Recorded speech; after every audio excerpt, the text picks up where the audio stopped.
আজকে 10 বছর ধরে কাতারে আছি, একই বাড়িতে একই কফিলের কাছে, কিন্তু এখনও তাদের মন পাইলাম না।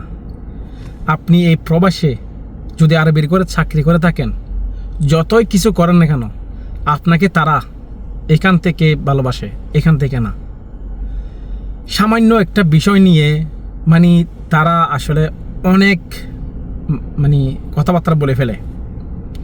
গতকালকে আমি সারাদিন ডিউটি করছি, সন্ধ্যার পরে এসার আগে ম্যাডাম আমাকে ফোন দিয়ে বলতেছে ইয়াল্লা সকাল সিয়ারা, গাড়ি স্টার্ট দেওয়ার জন্য। আমি ম্যাডামকে বললাম, ম্যাডাম আনা তাবান শোয়াইয়ে। এ আমাকে বলতেছে শুনো তাবান, কি তাবান হয়েছে, আমি কি দুর্বলতা হয়েছে আমার। আমি বলছি আমার অনেক খারাপ লাগতেছে, রাস আওয়ার আমার মাথা ঘুরাইতেছে। আমাকে বলতেছে ফেনাডুল খা, একাল বেনাডুল, ফেনাডুল খাইলে সেরে দেব। দেখেন তাদের কি চিন্তা ভাবনা আসলে। অথচ তারা যখন একটু কোনো দিকে একটু ব্যথা অনুভব করে বা একটু যদি খারাপ লাগে, তাড়াতাড়ি মেডিকেল চলে যায়। আর আমি আমার মাথা ব্যথা করতেছে, আমার শরীরে খারাপ লাগতেছে, এটা বলার পরেও কি করতেছে আমার সাথে তর্ক বিতর্ক লাগিয়ে দিছে। পরবর্তীতে আমি বলতেছি আনা মা একদার। আমি যখন বলছি আমি পারবো না, তখন কি করছে, সাথে সাথে তার বাপকে ফোন দিছে, তার বাবাকে ফোন দিছে। আমার কফিল তো নাই, সফর গেছে। ফোন দেওয়ার সাথে সাথে বোঝাই দিছে, কি বোঝাই দিছে জানি না আসলে। পরবর্তী 2 মিনিট পর আমাকে ফোন দিছে। আমাকে আমার কফিলে জিজ্ঞেস করতেছে কি হয়েছে আমার মেয়ের সাথে।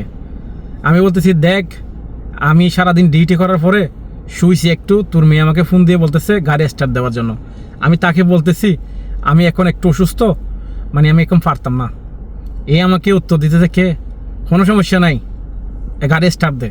দেখেন তাদের আসলে রুচি কতটুকু নিছে।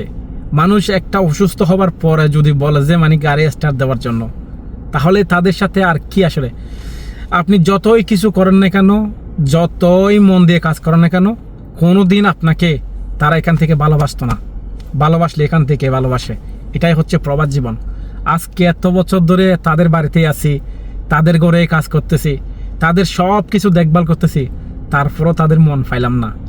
আসলে মনে করেন আজকে তাদের গোলামি করতেছি, না পারতেছি বলতে, না পারতেছি সহ্য করতে।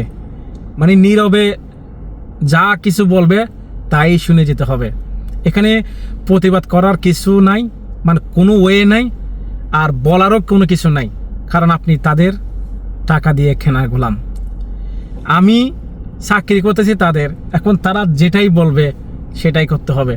আপনি ঘুমান নাকি ঘুমান না, খান নাকি খান না, সেটা দেখার বিষয় নাই তাদের। তারা চায় শুধু কাজ। আপনি কাজ করতে পারবেন, তাদের কাছে ভালো থাকবেন। কাজ করতে পারবেন না, তাদের কাছে ভালো থাকবেন না। শুরুতেই বলবে মাফি জেন, আনতে মাফি জেন, আউ্ল জেন, তুই আগে ভালো আছিলি এখন ভালো নাই, সেটাই। তো আসলে দিন শেষে শুধু পরিবারকে ঠিক রাখার জন্য, পরিবারের আর্থিক দুরবস্থা ঠিক রাখার জন্য এই প্রবাসের মাটিতে পড়ে আছি। না হলে কবে যে দেশে চলে যেতাম তার কোনো ঠিক ঠিকানা নাই।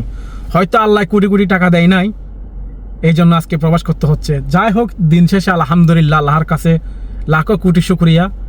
যেভাবে আসি বা যতটুকু খামাই রোজগার করতেছে আলহামদুলিল্লাহ, এর চাইতে বেশিও আশা করি না, কমও আশা করি না, আলহামদুলিল্লাহ। তো সবাই আমার জন্য দোয়া করবেন। আসলে একটু দুঃখের কথা আপনাদের সাথে শেয়ার করলাম আর কি। তো সবাই আমার জন্য দোয়া করবেন, সুস্থ থাকবেন, ভালো থাকবেন। আল্লাহ হাফেজ।